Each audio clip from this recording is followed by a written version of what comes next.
Hii ni Arusha One Radio, mimi ni Awadhi Rashidi. Mshauri wa ngazi ya juu wa kiongozi wa mapinduzi ya Kiislamu ya Iran, Ayatollah Saidi Ali Khamenei, amefichua kuwa Israeli ilikuwa imepanga kushambulia mkutano wa ngazi ya juu wa maafisa wa Iran, wakiwemo viongozi wa serikali, na baadaye kumlenga kiongozi muadhamu mwenyewe, lakini mpango huo ulizimwa kwa mafanikio. Akizungumza katika mahojiano ya televisheni, Rajirani ameongeza kuwa mipango ya adui katika vita hii ilikuwa ni kuwalenga makamanda wa jeshi la walinzi wa mapinduzi na vituo muhimu vya kitaifa kwa wakati mmoja. Walidhani wangeweza kuwashinikiza baadhi ya viongozi wa serikali kusaliti mfumo wa Kiislamu kwa vitisho. Rajirani, aliyekuwa spika wa bunge kati ya mwaka 2008 na 2020, alifichua zaidi kuwa wakati wa vita Israeli ilijaribu kutisha maafisa wa Iran, ikiwa ni pamoja na wanasiasa, maafisa wa kijeshi na maafisa wa usalama. Akifafanua hata zaidi, alisema, Ijumaa walinipigia simu na kunipa saa 12 kuondoka Iran na kutoka Tehran, la sivyo ningepitia hatima kama mashahidi kama jenerali mkuu wa majeshi ya Iran Mohammad Hussein Bagher na kamanda wa ngazi ya juu wa kijeshi jenerali mkuu Ghoram al-Rashidi, na niliwapa jibu waliostahili. Akirejelea mashambulizi ya Marekani dhidi ya maeneo ya amani ya nyuklia ya Iran kama Fordo, Natanz na Isfahan, Rajiran alifafanua kuwa ni juhudi za kuokoa sura na kusema acha waendelee kufurahia hilo. Akitaja hatua za Irani za kulipiza kisasi dhidi ya mashambulizi ya Marekani nchini Iran, Rajirani alisema kati ya makombora 14 ya Iran, 6 alilenga kambi ya Marekani nchini Qatar na alipiga kwa nguvu, kila moja likiwa na kilo 400 za mada za milipuko. Rajirani amesema Rais Donald Trump wa Marekani alijaribu kuokoa sura yake kutoka kwa aibu kwa kudai kuwa ni kombora moja tu ndilo lilopiga kambi hiyo, na kwa hiyo tunamruhusu afurahie ndoto zake, alisema. Na Jamhuri ya Kiislamu ya Iran imetangaza kuwa inafuatilia kwa karibu hatua zozote za utawala wa Kizayuni wa Israel zinazolenga kutumia ardhi ya nchi jirani kwa ajili ya vitendo vya uchokozi dhidi yake. Akizungumza na waandishi wa habari katika mkutano wake wa kila wiki siku ya Jumatatu, Ismail Baghei, msemaji wa Wizara ya Mambo ya Kigeni wa Iran, amesema kuwa Tehran tayari imezieleza nchi husika kuhusu taarifa, habari za kiintelijensia na uvumi unaohusiana na suala hilo. Baghei amesema bila ubaguzi wowote nchi zote jirani zimetuhakikishia kuwa zitaruhusu kabisa utawala wa Kizayuni kutumia anga au ardhi yao kwa mashambulizi dhidi ya Iran. Ameongeza kuwa nchi hizo zinafahamu kikamilifu wajibu wao kwa mujibu wa sera ya ujirani mwema na sheria za kimataifa. Amesema kwa mujibu wa sheria za kimataifa hakuna taifa linaloruhusiwa kuruhusu taifa jingine kutumia ardhi yake kwa vitendo vya uhasama dhidi ya nchi ya tatu. Kuhusu taarifa hivi karibuni ya wakala wa kimataifa nishati ya nyuklia, Baghei amesema ripoti hiyo isiyofaa imekuwa kisingizio kwa Marekani na Israel kufanya uchokozi wa kijeshi dhidi ya vituo vya nyuklia vya Iran. Amesema Marekani na mataifa matatu ya Ulaya, Uingereza, Ufaransa na Ujerumani pamoja na nchi nyingine zimechukua mtizamo wa kisiasa dhidi ya mpango wa nyuklia wa Iran. Amesema wakala huyo kwa makosa yake yaliyoibua matatizo katika swala la nyuklia la Iran na hivyo kuyafanya mazungumzo ya ushirikiano yasiwe na maana tena. Amehitimisha kwa kusema tunatarajia wakati huu wakala huo na mkurugenzi wake mkuu atafanya kazi kwa mujibu wa wajibu wao wa kitaaluma bila kujihusisha na mbinu za kisiasa. Na Saidi Iravani, mwakilishi wa kudumu wa Iran katika Umoja wa Mataifa, amesema kuwa mazungumzo yoyote yatawezekana na Marekani chini ya mashinikizo na kwa kuilazimishia Iran sera zake. Balozi huyo amesema kuwa mazungumzo yana kanuni zake na ni mchakato wa kutoa na kupata, kwa hiyo tunapaswa kushiriki katika mazungumzo na kujadiliana, labda tufikie hitimisho au la, lakini kusalimu amri bila masharti sio mazungumzo. Ameongeza kuwa tutakuwa tayari kufanya mazungumzo kama Washington kweli inataka kufanya mazungumzo, lakini kama inataka kututwisha sera zake ni vigumu kufanya mazungumzo yoyote na nchi hiyo.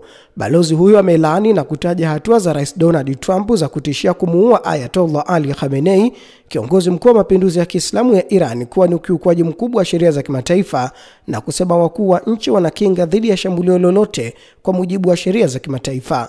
Mwakilishi huyo wa kudumu wa Iran katika Umoja wa Mataifa pia ametilia mkazo kuhusu haki ya Iran ya kurutubisha madini ya uran kwa mujibu wa mkataba wa NPT, na kusema miradi ya Iran ya kurutubisha uran haitasimama hata baada ya hujuma mashambulizi ya Marekani dhidi ya taasisi za nyuklia za nchi hiyo. Na mshauri mkuu wa kiongozi wa Irani Admiral Ali Shamkhani amesisitiza ulazima kuwa macho na kuwa tayari kwa ajili ya kukabiliana na vitisho vya maadui, huku akitaka kustawishwa zaidi uwezo wa kijeshi wa taifa hilo. Shamkhani, afisa wa zamani wa masuala ya usalama wa Jamhuri ya Iran, ambaye alijeruhiwa vibaya katika hujuma matukio ya kigaidi ya Israel dhidi ya Iran, ameyasema hayo katika mahojiano wa televisheni ya taifa na kufichua maelezo ya kushindwa jaribio la kutaka kumuua la utawala ghasibu wa Israel. Shamkhani ameendelea kwa kuonya dhidi ya kuegemea kwa mazungumzo na Marekani, akieleza kwamba Tehran ilitambua tangu mwanzo kwamba mazungumzo yasiyo moja kwa moja na Washington hayakuwa na lengo la dhati la kufikia makubaliano. Amesema kuwa Marekani ilitaka kutumia mazungumzo hayo kuunda mazingira yanayoweza kuibua taharuki na uvunjifu wa amani ndani ya nchi, lakini wananchi wa Iran wana hekima na wamemkatisha tamaa adui. Shamkhani ameutaja msimamo ulioonyeshwa na umma baada ya matukio hivi karibuni kama ishara ufahamu wa kina, akisema kuwa umoja huu unaonyesha utambuzi wa malengo ya adui na umuhimu wa Iran. Amesisitiza kuwa uongozi wa Iran umejitayarisha kikamilifu kwa hali yoyote ile, akibainisha kuwa operesheni zote zilizotekelezwa kwa mujibu wa mipango iliyokishawekwa. Na mkuu wa majeshi ya ulinzi wa Iran, Meja Jenerali Abdurrahim Musavi, ameonyesha wasiwasi mkubwa kuhusu dhamira ya Israel kutekeleza usitishaji mapigano wa upande mmoja uliotangazwa na Marekani, na akaonya kuwa Iran iko tayari kujibu kwa nguvu kubwa iwapo utawala huo utarejelea uchokozi wake. Katika mazungumzo ya simu na waziri wa ulinzi wa Saudi Arabia, mwanamfalme Khalid bin Salman, yaliyofanyika Jumapili, Meja Jenerali Musavi alisema Iran haikuchochea vita bali ilijibu uchokozi kwa uwezo mkubwa.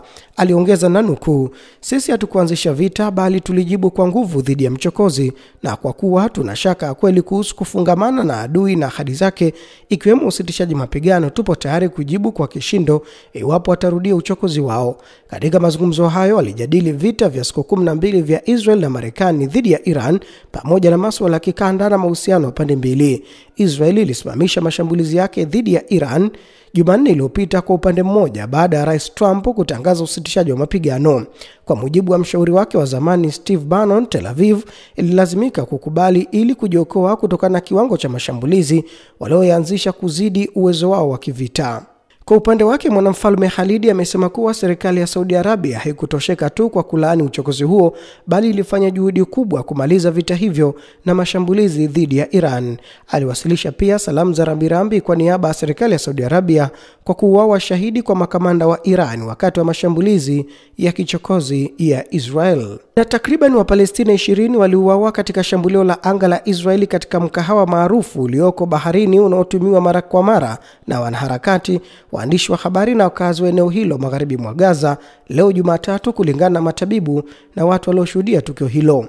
Vikosi vya uokoaji vilitoa miili 20 na makumi ya majeruhi kutoka kwa mgahawa wa Al-Baka katika eneo la nje lilokuwa na mahema kando ya ufuo.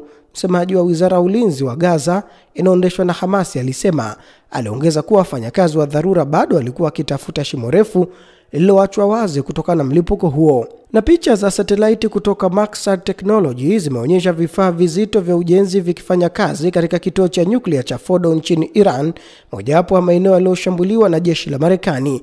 Picha hizo za Juni 29 zinaonyesha magreda na mashine kubwa za kuchimbua zikiendelea na shughuli za kutengeneza barabara mpya kuingia karibu na eneo lililoshambuliwa na mabomu ya Marekani yenye uwezo wa kupenya ardhini, bunker booster, katika eneo la chini zaidi linaloonekana tingatinga na lori. Magari ya ujenzi pia yanafanya kazi kwenye lango la kinu hicho na kwenye jengo lilobomolewa upande wa mashariki mwa jengo hilo, yote mawili yakiharibiwa katika mashambulizi ya Israel siku moja baada ya mashambulizi ya Marekani.